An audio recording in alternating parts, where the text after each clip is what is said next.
Apa sih salahnya Pak Karno? Apa sih salahnya Pak Harto? Dan Pak Karno orang baik, bijak. Pak Harto orang baik. Tanpa Pak Harto pembangunan nasional tidak jalan. Berpikiran positif menghasilkan yang maksimal. Berpikiran negatif menghasilkan penyakit dan cepat mati. Kan gitu kan dia.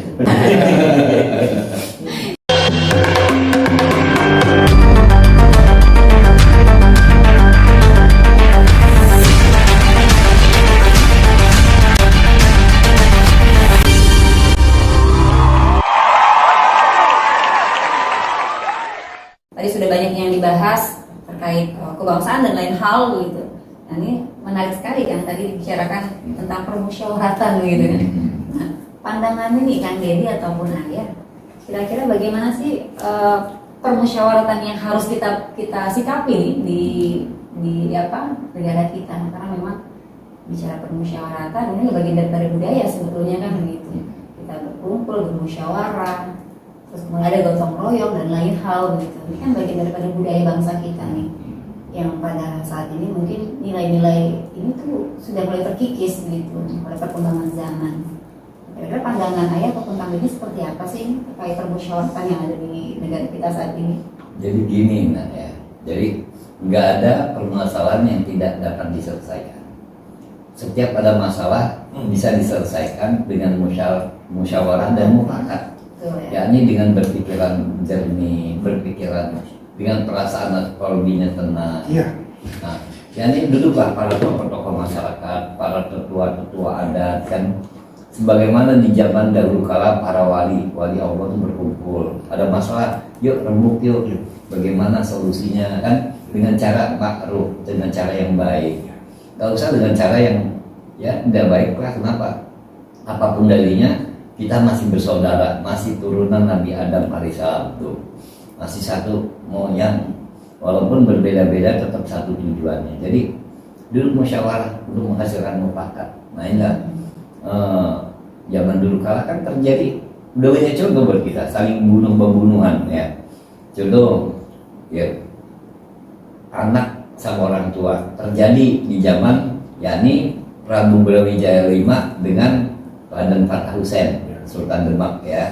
Kemudian terjadi lagi di Jawa Barat, negeri Pasundan, antara anak dengan orang tua juga, Prabu Kian Santang dengan Prabu Siliwangi. Nah, masa sekarang sampai di zaman kita ini mau terulang lagi? Ya ini kalau dari masuk lubang yang sama 3 kali bego gitu.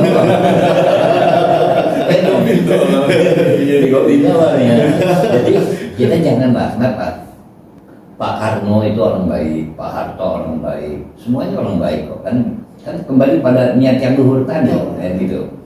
Jadi ya anak-anak bangsa nih udahlah duduk bareng akur, ngapain kamu ikut ini ribut, kamu atau siapa beliau, antara Pak Karno dan Pak Harto semua baik kok kan gitu. Kenapa? Yang sulit buat bangsa kita ini apa? Penyakitnya sudah jelas, SMS, seneng lihat orang susah, susah lihat orang seneng kan gitu ya. Nah ini penyakit kita ini sekarang mesti kita kikis. Penyakit kudis, kurang kutil, kurang disiplin, kurang rapi, kurang detail dalam berpikir kan. Perlu kita kikis ini kan. Pelan-pelan kita kikis. Kenapa? Coba, apa sih salahnya Pak Karno? Apa sih salahnya Pak Harto dan lain-lain? Pak Karno orang baik, bijak.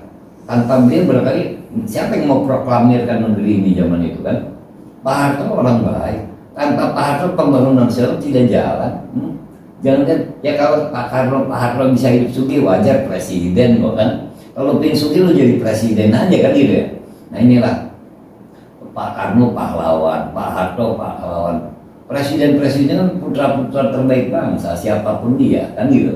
Nah, itu kita dukung dan kenapa? Agar nggak buang energi, berpikiran positif menghasilkan yang maksimal. Berpikiran negatif menghasilkan penyakit dan cepat mati kan gitu kan dia. Berarti kan dia bisa nambahin kan Deddy. Ya langsung aja deh Kang Deddy. Jadi tadi saya pungkasi satu pemaparan Insinyur Soekarno ketika di Bidul. Dia mengatakan, jadi Pancasila jadi Trisila, sosial nasionalisme, sosial demokrasi dan ketuhanan. Lalu beliau mengatakan lagi, jika Trisila masih terlalu banyak, bisa diperas menjadi Ekasila. Apa itu? Gotong royong. Nah, saya ingin mengatakan bahwa di dalam konteks gotong royong ini, maka proses permusyawaratan, permufakatan itu adalah proses pengambilan keputusan dengan dasar gotong royong. Bisa kita bayangin. Jadi ini bukan soal adu siapa yang lebih pintar, bukan siapa yang kemudian mengutamakan mengedepankan kepentingannya, tidak. Bukan kepentingan kelompok, bukan kepentingan golongan, bukan kepentingan keluarga, apalagi kepentingan pribadi. Semua yang duduk berhimpun, yang kemudian bermusyawarah, semua menaruh kepentingannya adalah kepentingan bangsa, kepentingan negeri. Tadi saya mengutip tadi. Iya kan, betul kan. Jadi disitulah hikmat kebijaksanaan. Tetapi ada kalimat kata di depannya, kerakyatan yang dipimpin, artinya bahwa apapun keputusan yang dibuat di situ memang diorientasikan kepada rakyat. Itu menegaskan bahwa ini bukan kepentingan kelompok, bukan kepentingan golongan, bukan kepentingan pribadi, kepentingan keluarga dan lain sebagainya, tapi kepentingan rakyat. Kerakyatan yang dipimpin oleh hikmat kebijaksanaan. Hikmat itu proses apa sih? Hikmat itu kan proses, Iya, dengan Tuhan. Hikmat itu. Baru keluar kebijaksanaan horizontalnya. Jadi ablu minallah wa ablu minnas. Itu hikmat kebijaksanaan dalam permusyawaratan oleh para wakil yang duduk di situ. Siapa? Yang mereka yang dipercaya oleh kaumnya, oleh rakyatnya. Dari apa dipercayanya? Dari perbuatannya. Jadi bukan karena kemudian dipilih tiba-tiba pasang baliho, nggak ada. Jadi mereka mengenal betul siapa yang kemudian mewakili mereka, siapa yang ditunjuk dari proses. Jadi mereka orang-orang itu muncul dari sebagai pemimpin. Kalau nggak pasang baliho, percetakan dari duit. Jadi mereka para pemuka di wilayahnya memang diberikan mandat oleh rakyat untuk kemudian mewakili mereka dalam konteks pembicaraan yang lebih luas, kepentingan yang lebih luas, kepentingan bangsa, kepentingan kewilayahan yang lebih luas. Nah, ini yang hilang dari kita ketika kemudian kita masuk di dalam demokrasi transaksional hari ini yang semuanya serba menggunakan uang. Jadi tidak ada lagi hikmat kebijaksanaan, tidak ada lagi kerakyatan di sana. Nah, itu mengikisnya tuh Kang. Karena mindset masyarakat hari ini bila mana ada pemilu dan lain hal, contohnya di desa pun hal itu terjadi gitu, ya kan, money politik. Nah, seperti apa siasatnya gitu supaya kita bisa memberikan suatu ujangan ke masyarakat khususnya bahwa ini jadi frame bahwa politik itu pasti kenal dengan itu kan begitu. Ada siasat nggak kan buat saya ingin mengatakan begini, saya ingin mengatakan proses politik hari ini, proses politik ketatanegaraan hari ini dengan konsep demokrasi elektoral hari ini itu bukan milik bangsa ini, bukan milik bangsa ini, tapi kita mengadopsi dari luar. Artinya ini tidak sesuai dengan root akar kita. Nah, sesuatu yang tidak berasal dari buminya, saya kok yakin cepat atau lambat akan tertolak secara atur. Karena tadi sesuatu memang harus terpikul dan dipikul oleh alamnya, oleh naturnya. Ketika sesuatu kemudian asing masuk, barang asing masuk, ya kalau dia nggak sesuai naturnya dia akan tertolak. Ini sejarah zaman menunjukkan itu, sesuatu yang kemudian dipaksakan dia akan tertolak oleh naturnya. Dan ini buat saya hanya menunggu waktu saja. Ini bom waktu yang akan meletus. Karena rohnya para leluhur nggak mati kan, tidak alam kan. Iya. Siapa yang manut pasti penting. Orang baik dapat tua, orang jahat dapat tulah. Tinggal bom waktu katakan jadi benar. Para leluhur nggak pernah mati. Allah inna auliya Allahu lahum alaihim walahum yazadun. Sepakat kali kan. Dengan bom waktu. Itu yang mengerikan ya. Waktunya kapan yang meledak kan gitu. Repot kita nanti ya. Karena memang ini kan dari zaman. Jadi menyadarkan masyarakat di satu sisi atau rakyat atau memang pada akhirnya saya ingin mengutip satu hal mungkin tapi tolong dikoreksi. Iya kan Benny. Bahkan ketika Rasulullah datang kepada kaumnya saja itu tidak berarti kepada seluruh kaum. Betul. Karena banyak ayat di dalam Al-Quran sendiri mengatakan ya ayyuhalladzina amanu, hai orang-orang beriman. Jadi yang ditujukan ya kepada orang beriman. Jadi bukan berarti kepada semuanya. Memang Ajaran itu hanya untuk orang beriman. Kalau nggak beriman dia nggak akan paham. Nggak bakal pakai. Sepakat. Nggak akan. Mau diajarin seperti apa dulu? Nah, ciri dari orang beriman adalah orang yang berakal dan mau berpikir. Cuma itu. Kalau nggak berakal, nggak mau berpikir, ya nggak mungkin ada beriman. Sama halnya dengan kalau kita mengatakan hari ini di dalam konteks ke Indonesia, bagaimana menyadarkan mereka? Ya sehebat apapun pada akhirnya, apa yang kita sampaikan ya hanya untuk orang-orang yang berakal dan berpikir.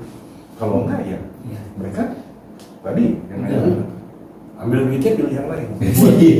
Buat saya itu tetap saja bentuk ketidakjujuran. Enggak, saya juga tidak bisa membenarkan itu gitu.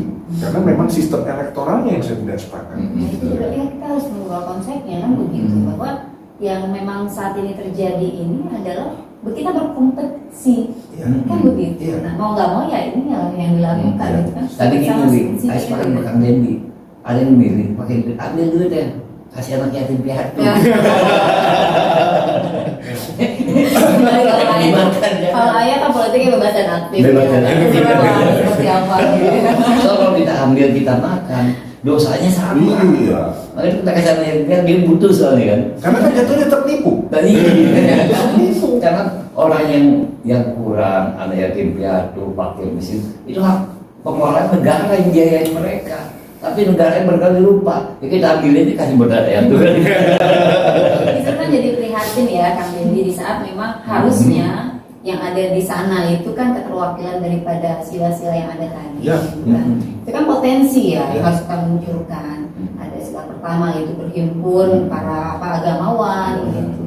Sila kedua ada para kaum cendik-cendikian. Di sila ketiga itu ada yang bisa mempersatukan ya TNI lah ada di sini begitu kan, ada pemersatu bangsa. Kemudian di sila keempat itu ada yang para raja sultan pemangku adatnya harusnya ada di sana gitu kan. Kemudian ada para kaum profesional. Ya sebenarnya kalau ini bisa diterapkan ini kan hal yang luar biasa.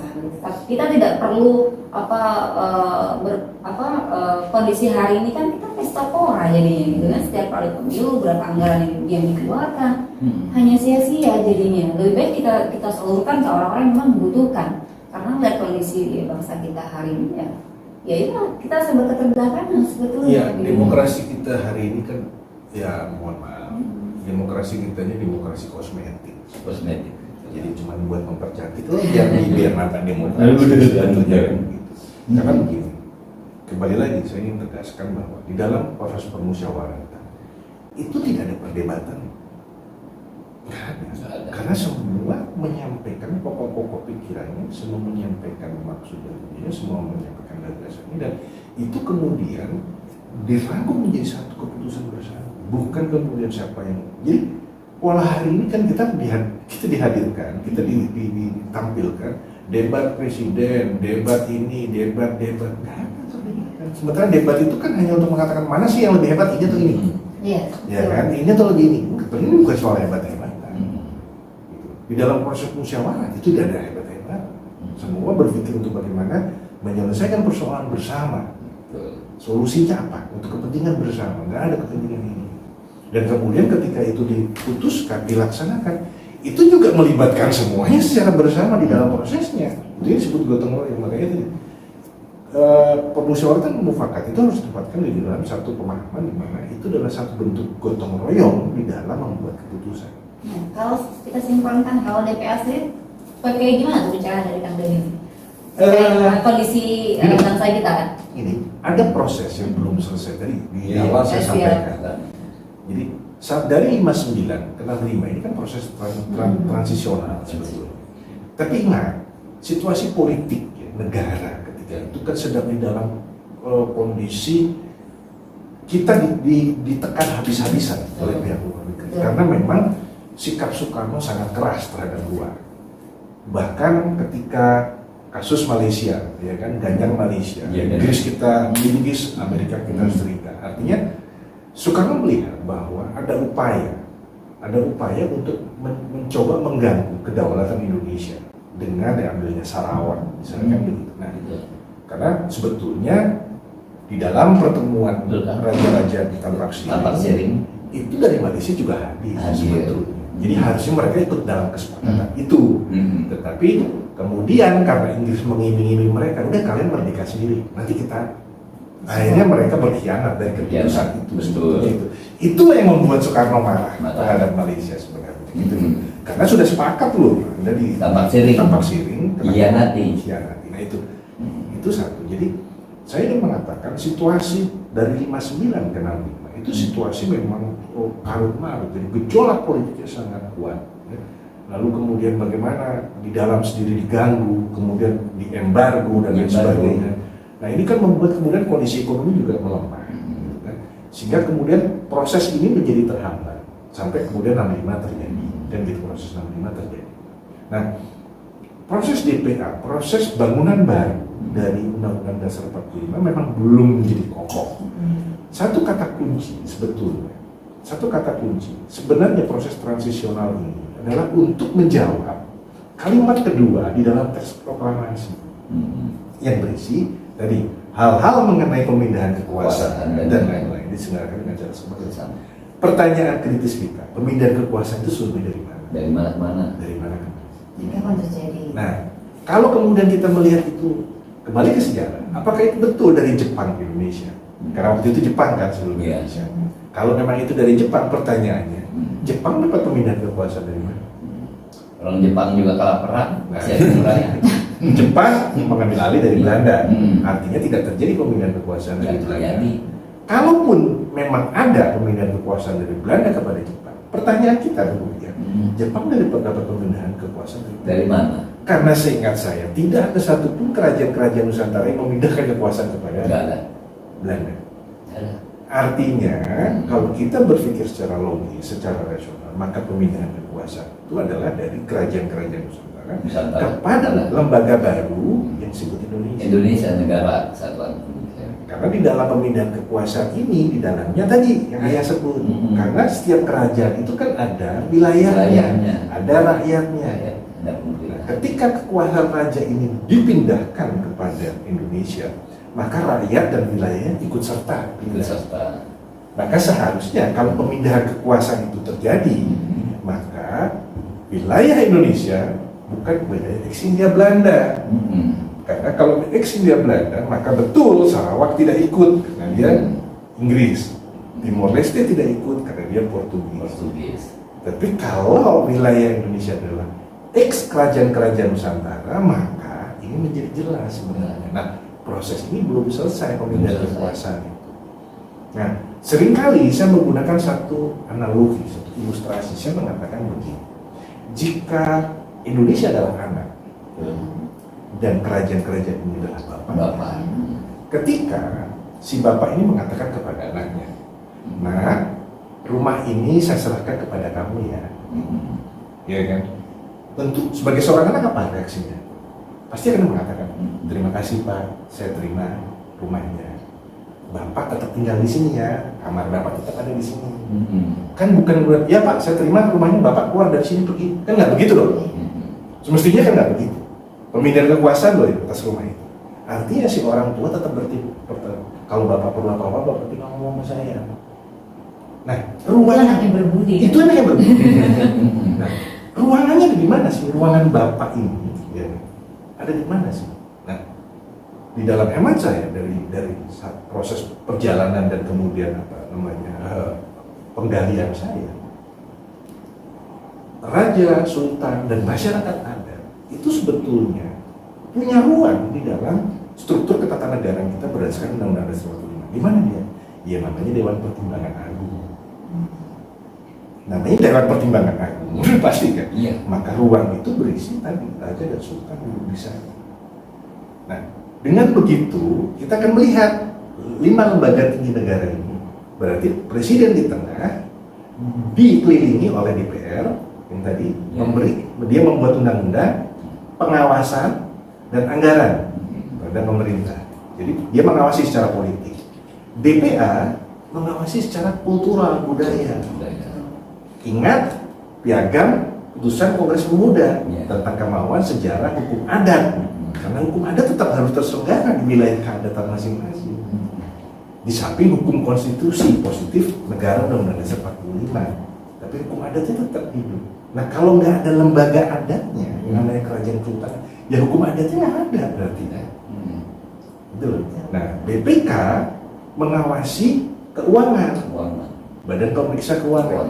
Tetapi fungsi keuangan ini harus dipahami dalam konteks lembaga tinggi adalah dia mengawal pasal 33 sebetulnya. Jadi bumi, air, dan seluruh kekayaan yang terkandung di dalamnya dikuasai oleh negara dan BPK lah yang mengawasi itu. Sudahkah ini dipergunakan bagi saudara-saudara kemanusiaan atau belum? Diawasi si pemerintah ini. Baru MK bicara tentang hukum. Dalam konteks itu si presiden sebagai mandataris hanya menjalankan GBHN, diawasi dari 4 penjuru. Karena ini kemudian konsepnya menjadi sedulur papat 5 pancer. Pancernya presiden, ya kan? Dengan saudara empatnya yang kemudian, ayo mau kemana? Sudah sesuai dengan budaya, sudah sesuai dengan aturan, sudah sesuai dengan. Jadi dengan konsep itu presiden nggak akan bisa melakukan hal macam-macam kalau sudah dikawal seperti itu. Nah, proses ini belum tuntas betulnya. Proses pemberian kekuasaan sehingga kemudian masuk ke DPR. Kalau ini selesai, waduh, maka kita menjadi merdeka bersatu berdaulat. Adil dan makmur. Barulah kemudian kita masuk ke dalam pintu gerbang kemerdekaan, bukan lagi cuma di depan pintu gerbang kemerdekaan. Masuk ke dalam itu. Masuk. Ya, Kira-kira begitu. Betul. Oh, lebih semangat daripada ayah ya. Ini udah kacau nih. Ini sudah harus dihentikan karena udah lebih semangat daripada ayah. Gawat jadi gawat. Iya ya. Disambi dulu ya. Sambil ya. Tapi ya luar biasa. Saya dari tadi nengok ayah, kalau ayah begini marah. Jangan, kalau ayah begini berhenti. Gawat nih kalau ayah begini. Untuk begini aja terus. Tapi ya itu ya Kang Didi ya. Ya. Sejauh ini memang kurangnya apa ya, etika mungkin kembali sama moral, budi pekerti ya. Kita ini mungkin sudah lupa kan itu, sehingga para pendahulu kita kan nggak akan mungkin bisa merdeka tanpa jasa para pendahulu, khususnya bangsa ini nggak ada kalau memang awalnya tidak ada para raja dan sultan mahkota itu. Mungkin memang bisa dikatakan apa ya, kita ini ya ketulah kali ya. Kenapa? Iya bisa dikatakan ketulah sebab kondisi hari ini kaca lupa kulit. Kaca beliau terlupakan gitu kan. Nah, ini mungkin tobat nasional. Tobat nasional. Ya harapannya. Maksudnya aja yang mimpin.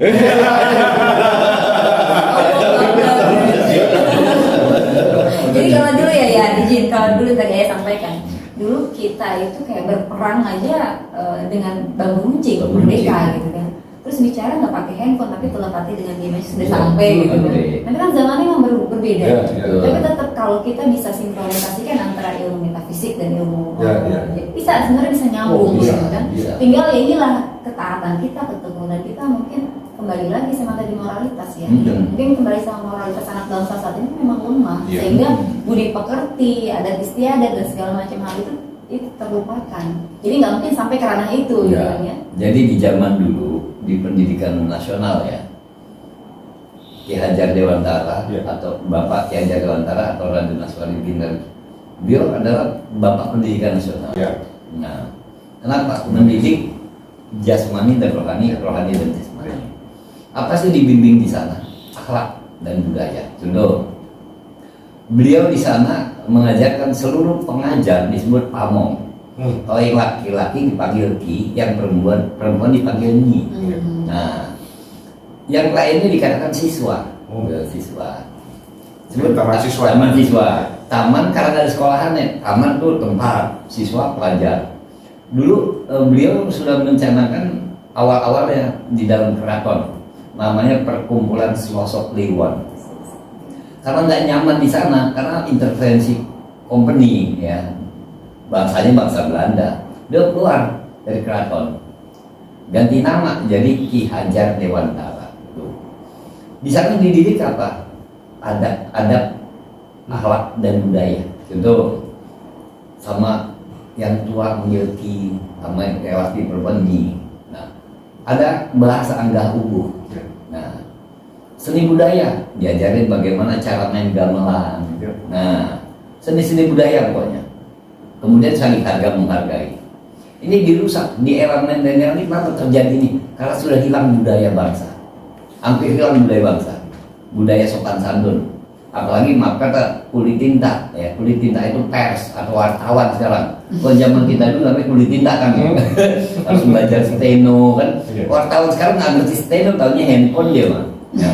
Kalau dulu belajar steno ya, sandi rumput kadang-kadang kita belajar bahasa jurnalis steno. Nah, orang-orang dulu manggil yang tua Pak, nah, yang muda D atau Nak. Ini wartawan sekarang coba kita lihat pers. Pak Harto, Presiden Soeharto, Pak Harto umurnya berapa? Nah, dia anak baru lahir kemarin, manggil Soeharto, maaf nih contoh aja nih. Di mana adabnya sebagai bangsa yang besar, bangsa yang berbudaya beradab? Ini sebenarnya tergantung para pemimpin kita bisa tak mengembalikan adat dan budaya bangsa kita yang begitu agung. Budaya bangsa Indonesia adalah budaya adiluhung, sangat tinggi. Nggak ada di negara lain, cuma di Indonesia. Sekarang manggil orang udah panggil nama aja. Kalau yang tua manggil yang muda nama, hal yang biasa. Tapi yang muda manggil nama kan nggak sopan gitu. Contoh Pak Harto udah nggak ada nih. Maka contoh Soeharto kan nggak santun. Nah, coba besok panggil bapak lu panggil nama ditempeleng itu, bener ya? Manggil emak lu nama ditempeleng. Ini perlu diluruskan kembali. Ini khususnya di dunia pers ya, jurnalis ini harus dibenahi. Jadi bagaimana santun kan kalau orang budaya Nusantara kan ya, sili asa, sili asi, sili asu, siliwangi. Nah, jadi inilah perlu kita kembalikan pada basicnya, pada asal usulnya kita bangsa berbudaya itu. Jadi inilah sebenarnya akhlak belum tidak ada, kurang beradab lah. Maka itu bukan dapat tua, tapi ketulah, dapat tulah. Ini Nabi Muhammad diturunkan ke dunia kenapa? Karena akhlak. Kenapa Nabi Muhammad diturunkan di tanah Arab ya? Apakah syiar beliau di Mekah, beliau hijrah ke Madinah? Kenapa? Ini realita, kita nggak bicara sara ya, di luar sara nih, minta maaf nih. Nabi Muhammad diturunkan di tanah Arab karena orang Arab saat itu akhlaknya bejat-bejat. Kalau saat itu orang Arab sudah baik, ngapain Nabi diturunkan di tanah Arab? Tuh.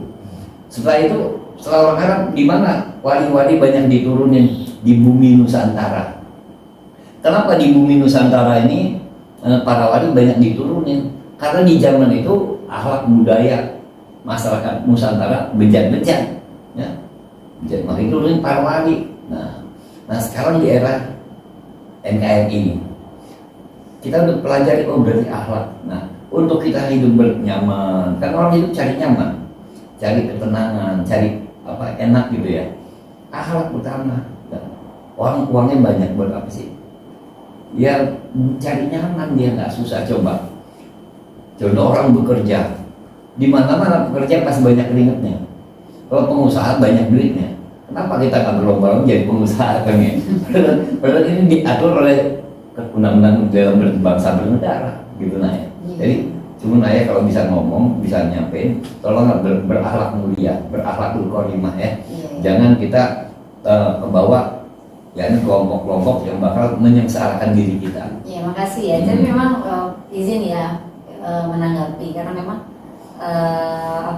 bahasa itu bukan hanya di dunia pers ya.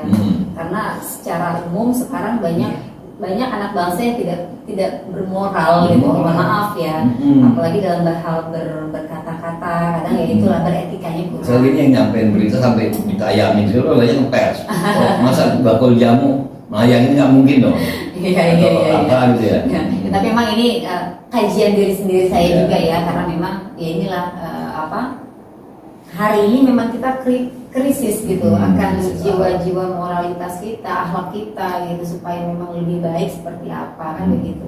Karena memang ya itu dia ya doktrinnya gitu kan.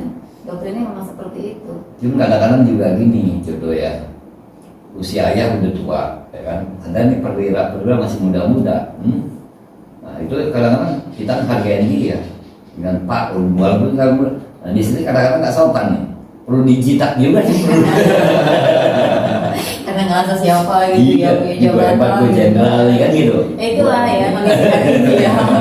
Jadi kembali lagi tadi sama ya moralitas anak bangsa perlu kita bangun dan kita rapikan mungkin begitu ya. Ya itulah memang hari ini kondisi demikian. Mudah-mudahan dengan apa yang Ayah, Kang Denny sampaikan, jadi pencerahan khususnya buat kami kaum milenial. Gitu.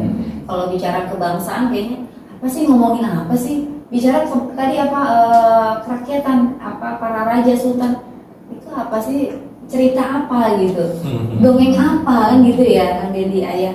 Karena memang ya seperti itu gitu. Kita pakai baju adat, mau Kartinian gitu kan gitu ya. Padahal kan memang ini tanda cinta kita terhadap budaya bangsa. Seharusnya kan harus dilestarikan. Betul. Tapi kondisi hari ini tuh nggak seperti itu. Tapi jangan malu pakai baju budaya, jangan. Itu ciri khas bangsa kita loh. Siap ya. Gitu ya Kang Denny ya. Saya ingin tambahkan sedikit. Iya kan? Siap. Satu hal lagi.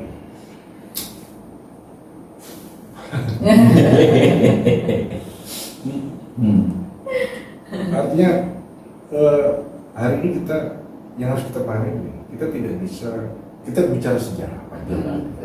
Tentu bukan hanya sekedar sejarah.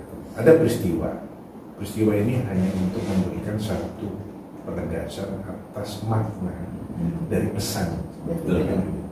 Nah, kembali kepada pembicaraan kita di awal, Betul. sebetulnya kita lagi membahas tentang preambul. Betul. Ada makna di sana, ada pesan di sana. Betul. Peristiwa-peristiwa yang tadi kita sampaikan itu untuk memberikan penegasan. Penegasan. Betul. Nah, yang itu yang pertama. Yang kedua yang ingin saya sampaikan sebetulnya, orang sudah mengatakan, ya dengan satu keadaan hari ini kita tidak bisa memutar arah jarum jam balik ke belakang. Jarum jam selalu ke depan. Artinya kita tidak hidup di masa lalu dan tidak kembali ke masa lalu. Hidup kita ke masa depan, ini di masa depan. Artinya mari kita coba, kalau orang Sunda bilang, ngigelan zaman, jenigelkan zaman. Betul, Kan? Jadi kita memang mari kita bergerak sesuai dengan arus zamannya, tanpa kemudian terhanyut. Tentu kita masuk di dalam arus zaman, tapi tidak terhanyut di dalamnya. Artinya syaratnya adalah kita iling dan waspada. Iling kalau kemudian kita tarik dalam perspektif Islam, ya zikr, ingat, selalu mengingat akan Allah. Betul, Pak. Nah, yang ketiga, saya ingin mengatakan semua pesan apa yang kita sampaikan dalam berbagai forum dengan berbagai cara, pada akhirnya yang harus mengerti akan mengerti, yang tidak ya tidak. Karena kenapa? Lagi-lagi saya teringat pesan Bung Karno. Perjuanganmu lebih mudah karena melawan bangsa asing. Perjuanganmu lebih berat karena melawan bangsa sendiri. Saya kira itu tambahan saya. Betul kan? Sepakat kan? Saya sepakat. Perjuanganku lebih mudah karena melawan bangsa asing. Dan perjuangan kamu akan lebih sulit karena melawan bangsa sendiri. Nggak kelihatan warna rambutnya sama. Iya. Lebih susah lagi melawan diri sendiri. Nah, jihadul nafs ya. Ya luar biasa lah pembahasan malam hari ini, sahabat-sahabat Nusantara. Ya, mudah-mudahan dengan momentum hari ini tidak kita larut ya dalam kondisi kebangsaan yang memang ya prihatin gitu ya.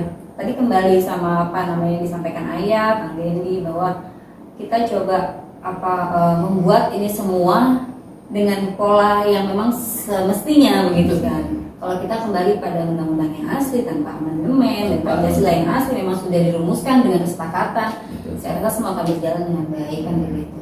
Kiranya seperti itu. Apa ada yang disampaikan lagi tambahan mungkin? Ya, kalau harapannya Ayah atau Kang Denny gitu terkait bangsa dan negara kita hari ini.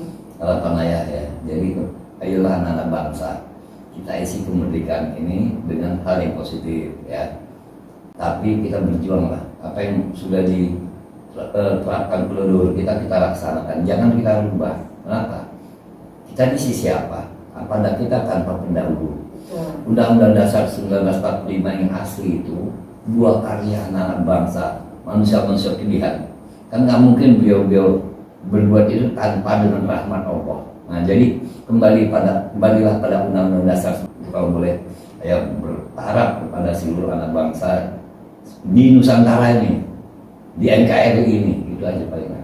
Ya, terima kasih harapannya demikian ya. Kalau Kang Denny sendiri seperti apa Kang harapan terkait dengan itu? Saya ingin mengingatkan, ini pernyataan saya tahun 2015-2016. Waktu itu saya sudah mengatakan bahwa kita sedang mengalami darurat peradaban. Kenapa kata darurat? Ini untuk membedakan. Artinya begini, kalau kita masuk ruang emergency, unit gawat darurat, itu kan berarti dalam satu situasi seperti itu. Jadi kita sedang mengalami darurat. Dalam konteks itu saya mengatakan begini, kemerdekaan hanyalah jembatan emas. Di mana di ujungnya ada dua cabang. Cabang yang satu, kalau untuk saya hari ini saya mengatakan, cabang yang satu kebiadaban, cabang yang satu keberadaban.